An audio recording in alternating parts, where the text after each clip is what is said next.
And medications. I think the medications have been overprescribed. Too many respiratory depressants, too many benzos have caused damage to the brain. Too many sleeping pills. Um, so I'll have to read more about this. And okay, so now, okay, so here's an article. One person's story of early dementia, misdiagnosis, and living with this disease. This looks interesting. So that really worries me. I am worried. It looks like dementia might be one of the, long-term symptoms, and I don't know. We'll see. You know, I have to say this. I was polymedicated for 40 years. I didn't sleep. I'm still really struggling with sleep. I maybe, had 4 hours of sleep last night. What was happening was I was being misdiagnosed, and the apnea and airway issues were being misdiagnosed. I was being plied with medications, psych medications, and sleeping pills because they thought this was a psych issue. And it wasn't. It was it was an airway issue, unable to breathe proper at night. And I was plied with medications for decades. And I, and when I was polymedicated for years and years, well, my memory was seriously impacted for a good few years there. My memory was practically gone. I couldn't read. I couldn't concentrate. I presented with it looked like severe ADHD. I was diagnosed with adult ADHD. It caused, all these medications caused depression, seasonal affective disorder, PMDD, sleepwalking, sleep eating, respiratory depression. The medications made the apnea worse. I think I was having seizures while I was asleep. This went on for years and years and years. And I no longer slept, and no one could figure out why I didn't sleep. And they treated that with more and more and more medications, sleeping medications, way too many sleeping medications, and antidepressants and anti-anxiety medications. And so I weaned off of all of those medications to fight for my life, to try to fight for answers, and to try to see what was, I wanted to remove all these medications and see if I actually slept, see what was left, get back to ground zero and see how I am without all these medications. What problems are these medications causing? Who am I without all these medications? How would I present when I'm not on all these medications? What would my health be like not on all these medications? And when I weaned off of everything, and what I discovered was, I feel like I got my brain back. I feel like, well, the depression went away, all these things, the seasonal affective disorder, the severe memory issues, the PMDD, sleepwalking, sleep eating, all these things went away. And I feel like I got my brain back, only to be,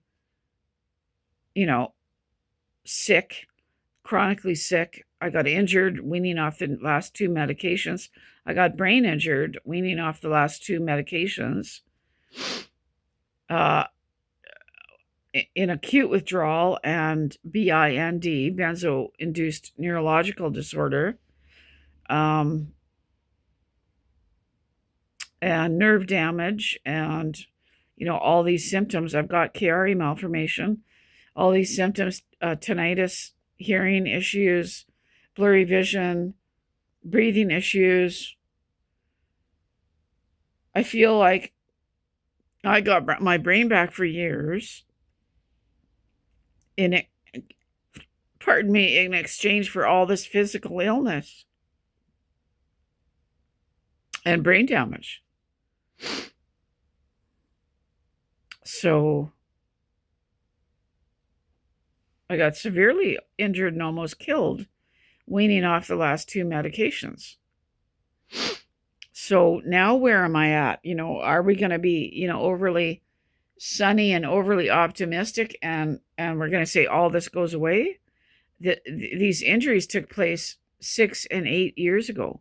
Are we going to pretend that, and be overly optimistic that all of this is going to go away? Is that reality? When I'm sitting here in a bathrobe all the time, and severe sleep deprivation too long, going back to what the cause of this disease that it said on the MRI, decades of severe sleep deprivation could do this to me. And so, like, now where are we at? Like, I'm sitting here debilitated. Are we going to pretend that nothing's wrong and all of this is just going to go away? Are we going to pretend that I'm delusional? Or, like how much it says this disease in my brain MRI that, let me read what it says.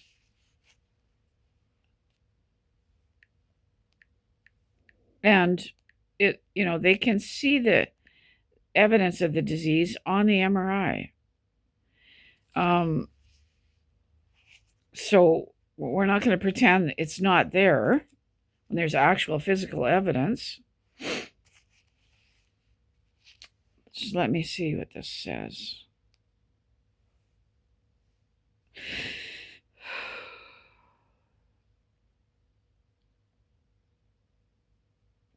Shucks, I don't have that. It's on my phone and I can't view the screenshot. But I wanted to see exactly how they worded it. They said they can see this problem and that's like evidence of this chronic disease. So I don't know how worried I should be. Like, am I going to have dementia in? And then one thing I read, maybe that's the cardiac version of this disease. I'll have to look it up again. I could look it up right now. What do you call it? Mortality? Is that how long someone lives? How do I look up how long will you live with this disease? What's the more medical term? My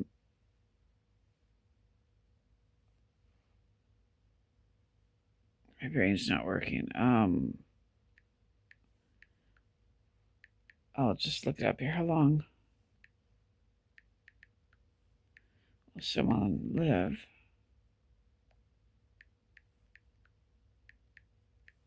Whatever I saw last night, it said 5 years, but that might have been the cardiac version of this disease. Live with.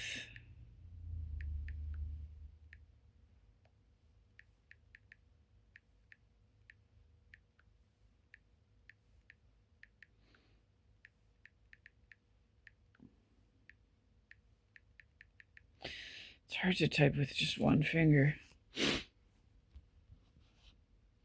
Chronic progressive condition.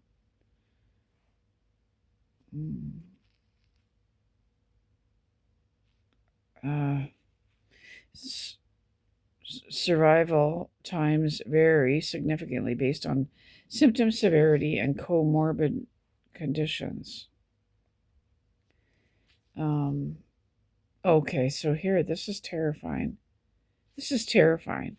And this may be the reason why they don't tell people. Studies show that the average survival after diagnosis can be 4 to almost 8 years. So you can live 4 to 8 years beyond diagnosis, particularly following a stroke. So imagine. So, I mean, how high risk do you think I am for a stroke? Long term, severely sleep deprived for decades. I went 4.5 years sleeping only 1 or 2 hours a night. How high risk do you think I was and am for a stroke when you're sleeping 1 or 2 hours a night for 4.5 years? Prior to that, I slept 3 hours a night for 5 years. Yeah, super high risk for a stroke. So, damn, I gotta redo my will and fast. So, yeah, 5-year mortality on this article.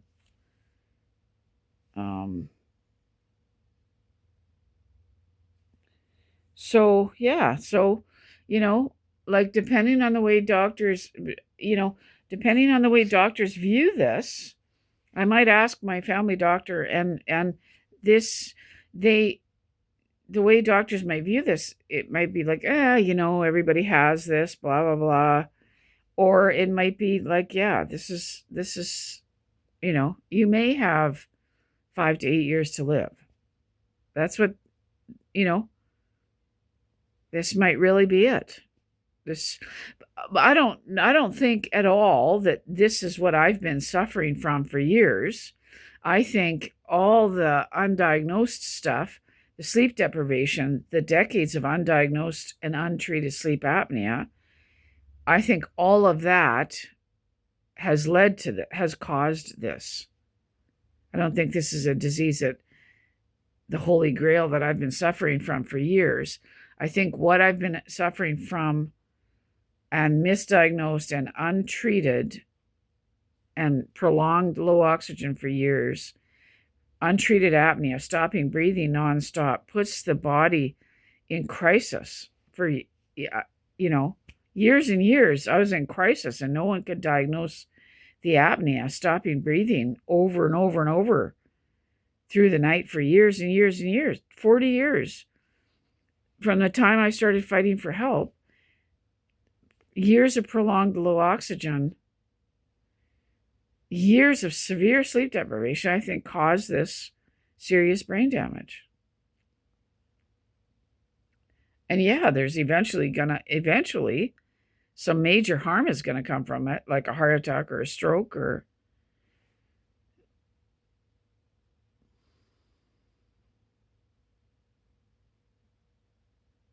so.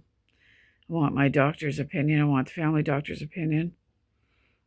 It ticks me off that you have to beg. The neurosurgeon saw this. It ticks me off that nothing was said. But what do? There's nothing you can do.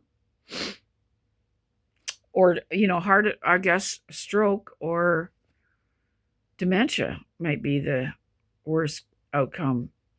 Or, dementia might be the end result, serious dementia.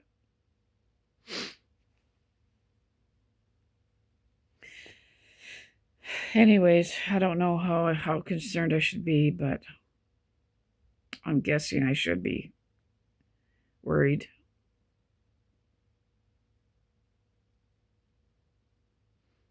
I wish I had oxygen at night. I don't qualify. Every country, there's different criteria because I'm sleeping with low oxygen every night. Different countries have, I don't have money to do that, but I should be on oxygen at night. I don't fit the criteria.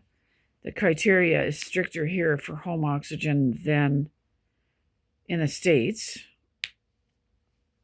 So I wish I had home oxygen at night.